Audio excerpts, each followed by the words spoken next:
قال الله تبارك وتعالى في القرآن المجيد والفرقان الحميد وما أرسلناك إلا رحمة للعالمين آمنت بالله ورسوله وصدق الله مولانا العظيم. اسٹیج پر موجود چیئرمین صاحب، چیف ایگزیکٹو افسر صاحب، ہمارے اسپیشل ڈی ایم صاحب، دوسرے عہدیداران، ممبران، ممبر اسمبلی، نیز ممبر بہار اسٹیٹ سنی وقف بورڈ، جناب شکیل صاحب، جناب حضور زیب سجادہ مخدوم جہاں، معزز علماء کرام، دانشوران، اساتذہ کرام، عزیز طلباء اور طالبات، تھوڑی دیر کے لیے آپ اپنی توجہ ادھر کیجئے تاکہ آپ سے ہم مخاطب ہو سکیں. اپنی جگہ پر چین سے متوجہ ہو کر بیٹھ جائیں. طلباء کے ساتھ ان کے ذمہ دار اساتذہ کو ساتھ ساتھ ہونا چاہیے. وہ کہیں الگ نہ بیٹھ جائیں، ساتھ بیٹھا کریں تاکہ فوج اپنے کپتان کے ساتھ رہے. ایسی فوج جس کا کپتان لاپتہ ہو، اس فوج کے ساتھ بڑی مشکلیں واقع ہوتی ہیں. اس لیے کیپٹن صاحب اپنی فوج کے ساتھ رہیں تاکہ کیپٹن کی تربیت کا اندازہ بھی ہوتا رہے. آپ اس صوبہ بہار کے ایک انوکھے پروگرام میں شرکت کر رہے ہیں. یہ پروگرام بہار اسٹیٹ سنی وقف بورڈ نے واقف کی منشا کے مطابق شروع کیا ہے. یہ جہاں آپ بیٹھے ہوئے ہیں، انجمن اسلامیہ ہال جس کو آپ کہتے ہیں، جس کی نئی شکل دنیا کو اپنی جانب متوجہ کرا رہی ہے اور یہ بتا رہی ہے کہ زمانے نے اس کو پرانا کر دیا تھا، شکستہ کر دیا تھا. حکومت کی بیداری، بیدار نفسی اور مساوات اور سب کو نوازنے کی پالیسی نے اس انجمن اسلامیہ ہال کو پھر سے ایک نئی زندگی دی ہے، ایک نئی پہچان دی ہے، ایک نئی قد و قامت دی ہے. اور اس سے جہاں حکومت کی تصویر بہتر ہوئی ہے، وہیں اقلیت کی بھی تصویر کو نیا فریم مل گیا. ساتھ ساتھ انجمن اسلامیہ ہال بنانے والوں نے اپنے اس ہال بنانے کے کچھ مقاصد بتائے. ان مقاصد پر شاید 50 برس سے کوئی عمل نہیں ہوا. اس کے بائی لاز میں لکھا ہوا ہے کہ ہر سال ربیع الاول میں اس ہال میں ایک ایسا ماحول بنایا جائے گا کہ پیغمبر اسلام نبی رحمت سیدنا محمد رسول اللہ صلی اللہ علیہ وآلہ وسلم کی زندگی، حیات، تعلیمات، افکار، خیالات سے زمانہ آگاہ ہو سکے، اس کی کوشش یہ ہال کرے گا. یہ بہار اسٹیٹ سنی وقف بورڈ کی بیدار نفسی ہے جس نے اس گزشتہ 10 برسوں کے درمیان اس بات کی کوشش کی، اور ہم لوگ تو برکت کے قائل ہیں. شاید اسی کوشش کی برکت تھی کہ انجمن اسلامیہ ہال کی شکل بدل گئی. حضور کا ذکر شروع ہوا. سرکار دو عالم سید الاولاد، عالم علم اولین و آخرین، محمد رسول اللہ صلی اللہ علیہ وآلہ وسلم کے ذکر پاک کی یہ کوشش جس نے ظاہری شکل بدل دی، وہ باطن کو بھی بدلنے کی قوت رکھتا. اور ہم لوگوں نے یہ سوچا کہ سیرت کا جلسہ، علماء کی تقریریں، دانشوروں کے اظہار خیالات صرف یہی کافی نہیں ہے.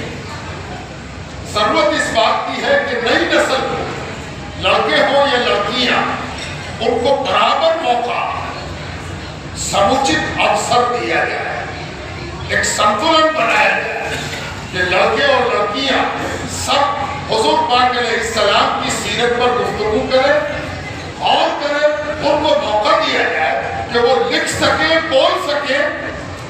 اور سب سے اچھا موقع اس دنیا میں یہ ہوتا ہے کہ اس کے ساتھ کچھ پرسکار، انعام، ریوارڈ، سرٹیفکیٹ، سند، پروتساہن بھی جوڑا جائے۔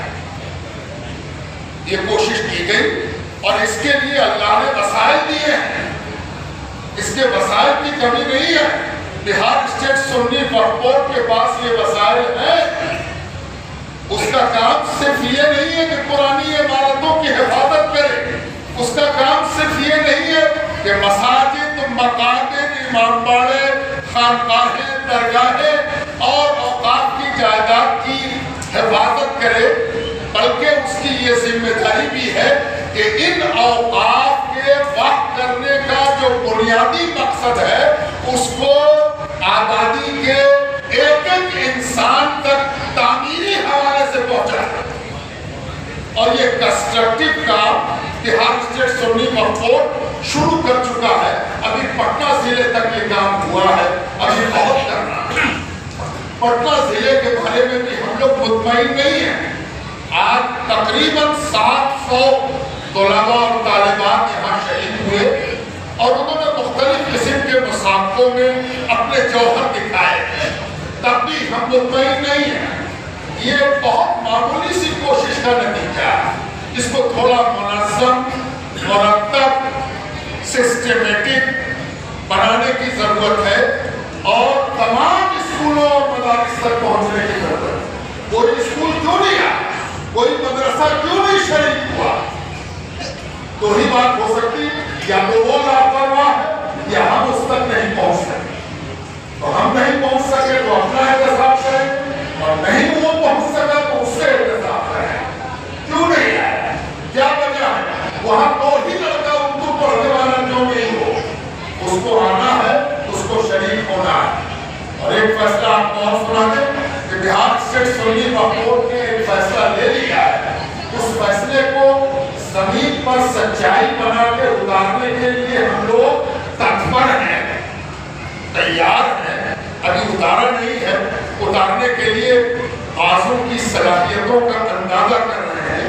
اور وہ فیصلہ یہ ہے کہ صرف اردو نوئنگ نہیں، ہم ہندی نوئنگ طلباء اور طالبات کو بھی نبی رحمت سے واقف ہونے اور واقف ہو کر لکھنے اور بولنے کا ماحول بنائیں گے، اور تمام طلباء اور طالبات کو دعوت دیں گے کہ وہ یہاں آئیں اور اپنے نبی رحمت، نبی اسلام سے متعلق اپنے مطالعے کو اس حوالے سے دنیا کے سامنے رکھیں۔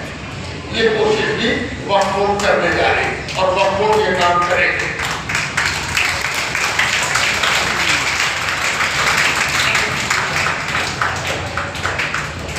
اس بار گزشتہ سال سے زیادہ اور کووڈ کے گیپ کے بعد کبھی کبھی آپ سنتے ہوں گے کہ اتوار کو جب سب کچھ بند رہتا ہے تو سوموار کو ٹریفک زیادہ ہوتا ہے۔ سوموار کو آپ دیکھیں کہ بھیڑ زیادہ ہو جائے۔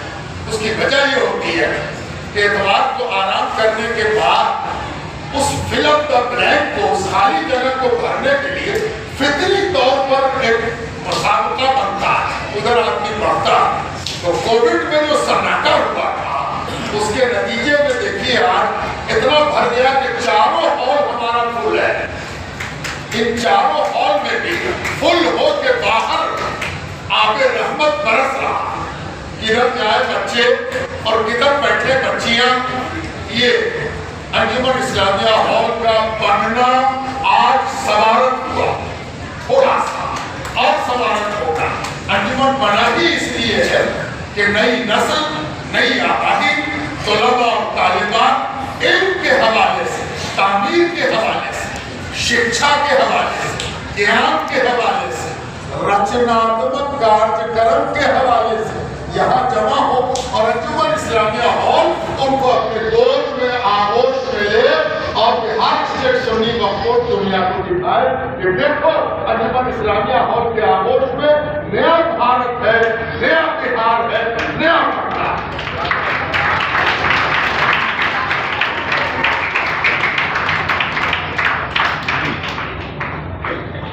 آپ کو سیرت کا بیان سننا طلباء کو بطور خاص یوں تو سیرت کا بیان سننا سب کے لیے شرف کا باعث ہے، گورو کا وشے ہے۔ سیرت کا بیان سننا، سیرت کا بیان سننے سے ایک خاص قسم کی کیتھارسس ہوتی، تطہیر۔ جیسے منہ کو پانی ڈالیے، وضو کیجیے تو کیسے آپ کو تازگی کا احساس ہوتا ہے، ویسے ہی سیرت کا بیان آپ کے علم و عمل کو تازہ کرتا ہے۔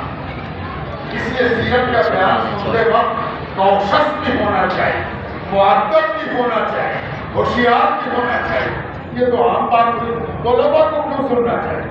طلباء کو اس لیے سننا چاہیے کہ وہ تقریری امتحان دے کے آئے، ان کو دیکھنا یہ جو بڑے بڑے ٹکٹ آئے ہوئے ہیں، کالا پیلا نیلا لباس دھارن کیے ہوئے، ان سے تقریر سیکھی جائے، کیسے تقریر کی جاتی ہے، لفظوں کا استعمال کیسے ہوتا ہے، جذبات کی اونچائی اور نیچائی، جذبات کا نشیب اور فراز، اس کو کیسے یہ پیش کرتے ہیں، تب نہ آپ تقریری امتحان میں کامیاب ہوئیے گا۔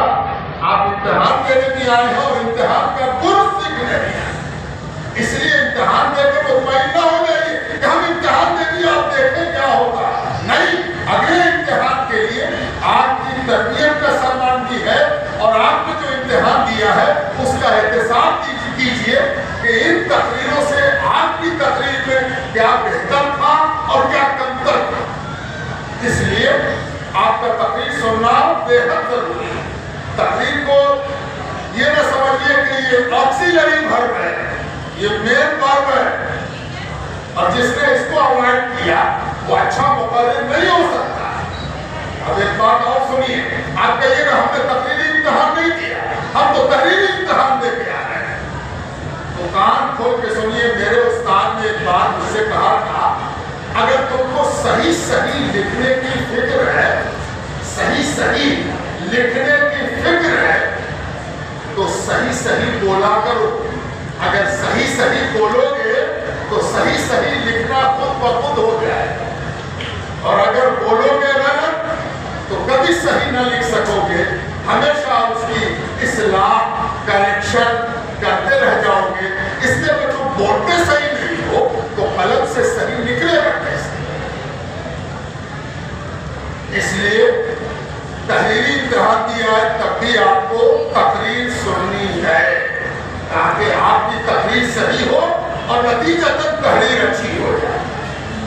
سیرت کا بیان آپ نے سنا، آپ کے نبی نے آپ کو دین دیا۔ دین کس چیز کا نام ہے؟ کیا دین صرف عبادات کا مجموعہ ہے؟ نماز، روزہ، زکوٰۃ، حج، کیا صرف یہی عبادت ہے؟ تو ایسے ریچولز ہر مذہب کے پاس موجود ہیں، ہر کے پاس اپنا اپنا طریقہ، ہر قوم راست راہ دین و قبلہ کا ہے۔ آپ کی پہچان کیا ہے؟ اور جب آپ اس کی تلاش کریں گے تو آپ کو ایک حیرت کا احساس ہوگا کہ مذہب صرف شرک کے خلاف نہیں آیا، مذہب آیا تھا جلال، غصہ، قتل، بربریت، ظلم، اس کے خلاف مذہب آیا۔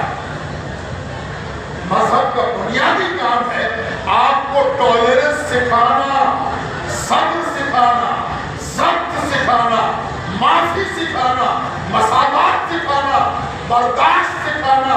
جو برداشت نہ کر سکا اس کو یہ حق نہیں ہے کہ نبی کی سکھائی ہوئی توحید بیان کرے، اور جس نے برداشت سیکھ لیا ہے اس کو 1000 بار حق ہے کہ وہ کہے لا الہ الا اللہ۔ جو برداشت نہیں سیکھ سکا اس کو کیا حق ہے کہ وہ توحید اور عبادات کی بات کرے۔ آپ کو معلوم ہے کہ انبیاء کی آمد کا اگر آپ تاتکالیک کارن تلاش کیجئے کہ نبی جو ہے اس کی فوری وجہ کیا ہے، فوری وجہ کوئی نبی جس کے بارے میں آپ جانتے ہو ان کے آمد کی فوری وجہ کیا تھی؟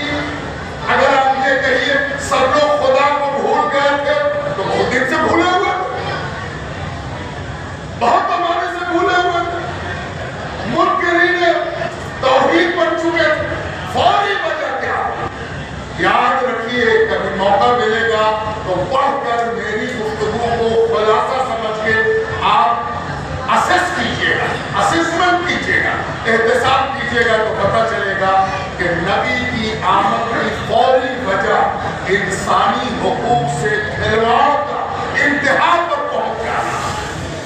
جب انسان پر ظلم انتہا پر پہنچ گیا، نابرابری انتہا پر پہنچ گئے، انسان کو کھانے لگا، تنگ کرنے لگا، تباہ کرنے لگا، یہ فوری وجہ تھی کسی نبی کی آمد کی۔ نبی اس دنیا میں آئے ہیں آپ کو انسان بنانے، ہم کو انسان بنانے، اور انسانیت کی بنیادی صفت یہ ہے کہ انسان برداشت کتنا کرتا ہے، ٹالرنس کتنا رکھتا ہے۔ میں آپ کو سیرت کا آپ تو سیرت پڑھتے رہتے ہو، آپ پڑھتے آئے تو تازہ سیرت آپ کو 10 کتاب معلوم ہوگی چھوٹی بڑی کہ سیرت پہ یہ کتاب پڑھی، سیرت پہ یہ کتاب پڑھی۔ اب میرا ایک خلاصہ سنو، اگر مجھ سے کوئی پوچھے کہ نبی رحمت ہے، اس کو ایک جملے میں بیان کریں۔ معافی چاہتا ہوں بڑے لوگوں سے، بڑے بڑے لوگ یہاں بیٹھے ہیں، اللہ مدو زمان سب یہاں بیٹھے ہیں، اس لیے ان سے معافی کے ساتھ میں طلباء سے مخاطب ہوں۔ اگر آپ سے کوئی کہے آپ کا نبی رحمت ہے، اس کو ایک جملے میں بیان کریں، کیا بیان کیجئے گا؟ قرآن کی آیت پڑھیے، ترجمہ کیجئے گا، کوئی فعل لائیے گا، کوئی واقعہ نقل کیجئے گا، کوئی حدیث بیان کیجئے گا، کسی کا اور کوٹ کیجئے گا؟ جی یہ سب کر سکتے ہیں، کر بھی رہے ہیں، بہت دیر سے آپ کر لکھ بھی رہے ہیں، بول بھی رہے ہیں، سب کچھ سے سنو۔ سینکڑوں بار ابو جہل نے حضور کا انکار کیا ہے، سینکڑوں بار، ہزاروں بار، گالیاں تنگ کیا، ستایا، لیکن نبی کی سیرت کا مطالعہ ہمیں یہ بتاتا ہے کہ سینکڑوں بار تنگ کرنے کے باوجود ایک بار پھر اگر ابو جہل پکارتا یا محمد، اے محمد، اے محمد، تو حضور صلی اللہ علیہ وسلم کی سیرت کے پڑھنے کا یہ خلاصہ ہے کہ ہم یہ دعوے کے ساتھ کہہ سکتے ہیں کہ 1000 بار گالی سننے والا نبی ایک بار تیزی سے مڑتا کہ شاید ابو جہل اس بات نہ جائے۔ یعنی نبی آپ کا بدگمان نہیں ہوتا، نبی بدگمانی کا نام نہیں ہے، نبی اس بات کا نام نہیں ہے کہ وہ ایک چیز لکھ لے کہ یہ تو کمینہ ہے، کمینہ رہے گا۔ نبی کا کام یہ ہے کہ 1000 کمینگی برتے رحمت رحمت ہی رہے گی۔ حضور صلی اللہ علیہ وسلم تیزی سے پلٹیں گے اور کہیں گے ابو جہل نہ کہے اے عمر بن ہشام کیا کہنا چاہتے ہو، میں سننے کو تیار ہوں۔ اور کوئی کہے یا رسول اللہ یہ تو ہزاروں بار آپ کا انکار کر چکا ہے، تو نبی کہے ہم کو تو بھیجا ہی اس لیے گیا ہے کہ انکار کرنے والے کے لیے اقرار کا راستہ ڈھونڈ۔ بزرگوں دوستوں ایک بات کہہ کے آپ کے درمیان سے ایک بڑے معیاری شخص گزر رہے ہیں، پتہ نہیں آپ کو احساس ہوا کہ نہیں ہوا، مجھے تو بہت ہوا۔ دکھایا تھا انہوں نے، یاد ہے آپ کو، یہ جس نے ایجاد کیا اس کو تو آپ نے استعمال کر لیا، آپ نے کیا ایجاد کیا؟ کیوں آپ کے پاس آئے؟ کاہے کو آپ کے پاس آئے گا؟ کوئی کیوں آئے گا؟ کیا وجہ ہے آپ کے پاس آنے کی؟ صبح سے شام تک آپ اپنے میں تو محبت کر نہیں پاتے اور دوسرے میں محبت دیجیے۔ آپ کی اور ہماری تصویر کیا ہے؟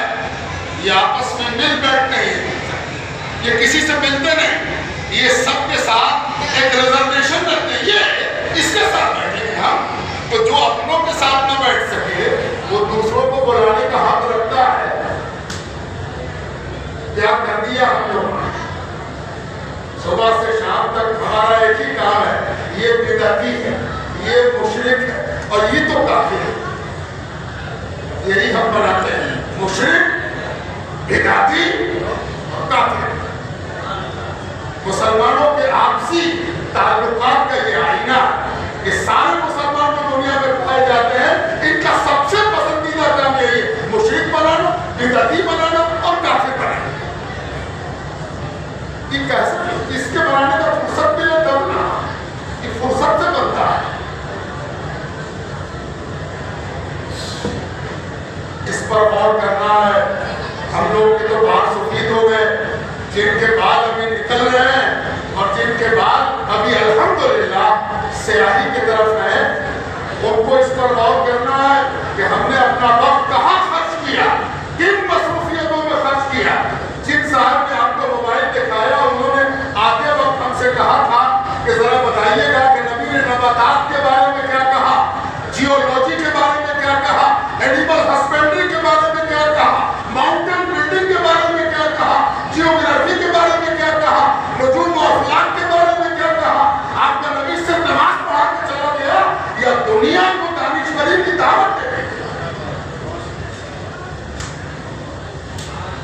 میں نے ان سے کہا جائیے آپ تقریر کیجئے، جب میں آؤں گا تو کوشش کروں گا 10 منٹ تو وقت ہی ملا ہے، اس 10 منٹ میں 10 منٹ کا اضافہ کریں گے، چونکہ ہم ہی کو سب اعلان وغیرہ کرنا، کوشش کریں گے کہ آپ کا جواب دے دیں۔ اور آپ کے جواب میں قرآن کی آیت سنا رہا ہوں، افلا ينظرون الى الابل كيف خلقت والى السماء كيف رفعت والى الجبال كيف نصبت والى الارض كيف سطحت۔ یہ نبی وہ ہے جب اس نے دنیا کو مخاطب کیا اور دنیا سننے کو تیار نہ ہوئی تو نبی نے کہا افلا ينظرون الى الابل كيف خلقت۔ ارے تم اللہ کو ماننے کے لیے روز جس اونٹ کو دیکھتے ہو، اونٹ ایبل کا ایک ترجمہ اونٹ ہے، اونٹ کو جو دیکھتے ہو کبھی غور کیا کہ اس کو بنانے والے نے کیسے بنایا؟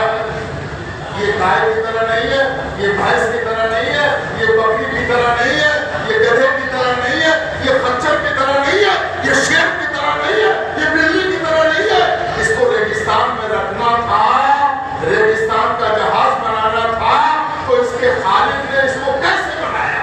گائے کو کیسے بنایا؟ بکری کو کیسے بنایا؟ پوری اینیمل ہسبینڈری اور پوری بایولوجی اور بایولوجی میں زولوجی پوری کی پوری قرآن نے دعوت دے دی کہ آؤ اس پر غور کرو، اللہ کو نہیں ماننے کی بجا اللہ کی تخلیق پر غور نہ کرو۔